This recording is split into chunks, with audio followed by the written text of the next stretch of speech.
الحمدللہ رب العالمین والعاقبۃ للمتقین والصلاۃ والسلام علی سید الانبیاء والمرسلین وعلی آلہ الطیبین واصحابہ الطاہرین اما بعد اعوذ باللہ من الشیطان الرجیم بسم اللہ الرحمن الرحیم صبغۃ اللہ ومن احسن من اللہ صبغۃ ونحن لہ عابدون قل اتحاجوننا فی اللہ وہو ربنا وربکم ولنا اعمالنا ولکم اعمالکم ونحن لہ مخلصون صدق اللہ العظیم۔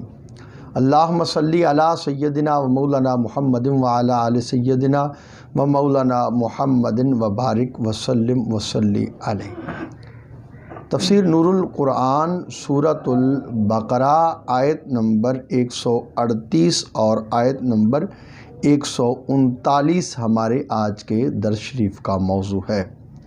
سب سے پہلے تلاوت کیے گئے قرآنی الفاظ کا اردو ترجمہ اور پھر ان الفاظ کے تحت جو ارشادات حضور قبلہ فرید العصر رحمۃ اللہ تعالی علیہ نے بیان فرمائے ان کو پڑھنے کی سعادت حاصل کریں گے۔ تم ان سے کہو ہم نے اپنے آپ کو اللہ کے رنگ میں رنگ لیا ہے، اور اللہ کے رنگ سے بہتر رنگ کس کا ہو سکتا ہے، ہم تو اسی کی عبادت کرتے ہیں۔ آپ کہہ دیجئے تم اللہ کے بارے میں ہم سے جھگڑتے ہو، حالانکہ وہ ہمارا رب ہے اور تمہارا بھی، اور ہمارے لیے ہمارے اعمال ہیں اور تمہارے لیے تمہارے اعمال، اور ہم اسی کے ساتھ مخلص ہیں۔ ان قرآنی الفاظ کے تحت حضور قبلہ فرید العصر رحمۃ اللہ علیہ کچھ یوں بیان فرماتے ہیں۔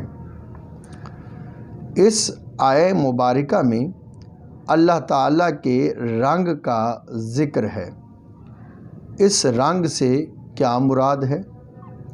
ایک معنی تو یہ ہے کہ اس سے مراد اللہ کا دین ہے۔ عیسائیوں میں ایک رسم تھی جسے بپتسا کہتے ہیں۔ بچے کی پیدائش کے دن اس پر زرد رنگ کا چھڑکاؤ کرتے ہیں یا زرد رنگ کا لباس پہنا دیتے ہیں، اور سمجھتے تھے کہ یہ بچہ اب پاک ہو گیا اور عیسائیت میں داخل ہو گیا۔ اللہ تعالیٰ نے فرمایا ایسے مصنوعی رنگ چھوڑو اور اللہ تعالیٰ کے حقیقی رنگ میں رنگے جاؤ اور دین اسلام میں داخل ہو جاؤ۔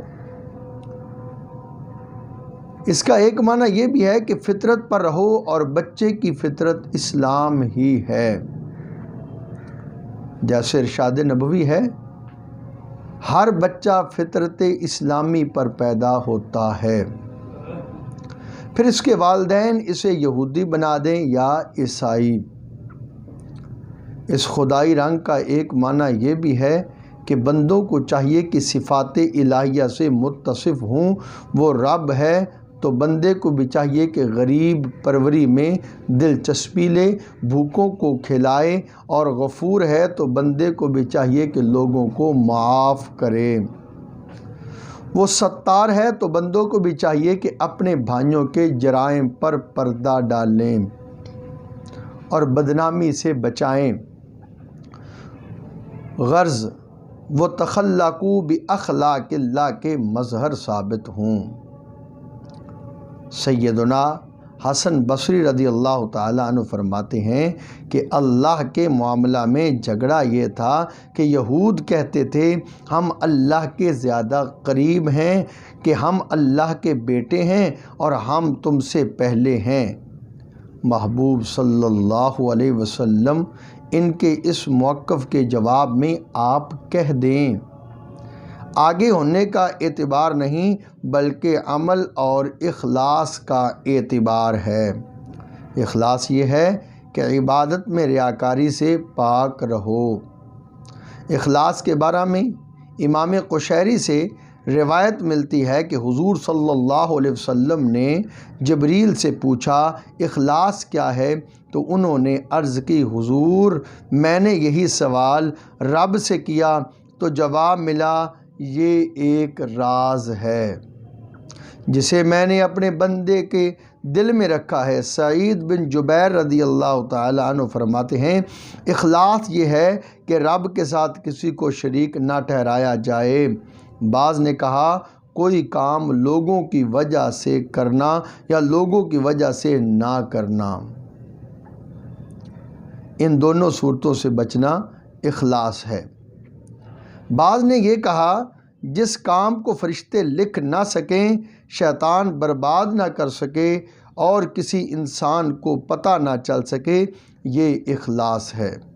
اخلاص کا یہ بھی معنی ہے کہ بندہ اپنی نیکیوں کو اس طرح چھپائے جیسے گناہوں کو چھپاتا ہے۔ ایک معنی یہ بھی ہے کہ اپنے عمل کو حقیر جاننا اخلاص ہے۔